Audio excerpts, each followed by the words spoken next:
أنا تقمصت شخصية الشيبان اللي شفتهم بعيني.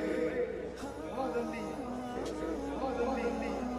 يا كارهين البنت ما هي مكروه، هي وردة البيت وشذا ياسمين. البنت يوم ان الولد يتركبوه شيء صحيح وكلكم خابرين. نادت بعال الصوت وتقول جيبوه، يا ويلكم بالويل يا تاركين. كنك تعاين بامرها حين وطوه، وقامت تحوفه من يسار ويمينه. تمشي على ما قال ودوه هاتوه، تنفذ امره ثم تقبل جبينه. كان الولد ما يلحقه منه مشروع، وش حياته خيب الله ايدينا.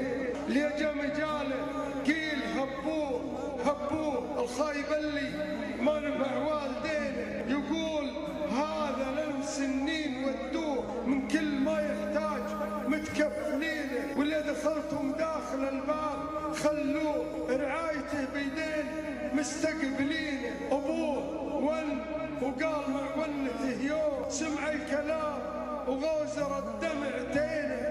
رفع يديه وقال قولوا على امين يا سامعين. اللي يحط ابوه في وصف مبلوغ جعله عقيم ما يدرج جنينه. ولا رزقها الله ولد يجي مسفوه، يذوق منها اللايمه والغبينه. حتى يذوق اللي هله منه ذاقوه، ياخذ جزا سيئات فعله بحينه. في صغرته كنا نناديه يا هو، نتعب لاجل يرتاح ومدلعين. وان غبت عنها اسرح مع الفكر واتوه، ما بيحول الليل بيني وبينه. كنت ارحمه واليوم اقول راضوه، خلوه ياخذ ما تورى بعينه. وان جيت من ضرقة سفر قلت نادوه، اول ما نشد عنه واقول وينه. ارفع الحافة عنه واقول عشوه يبطشت بكل كومه سنينه. واليوم خلاني تقي الوصف مسفوح حتى التعب مرد لي لو ثمينه.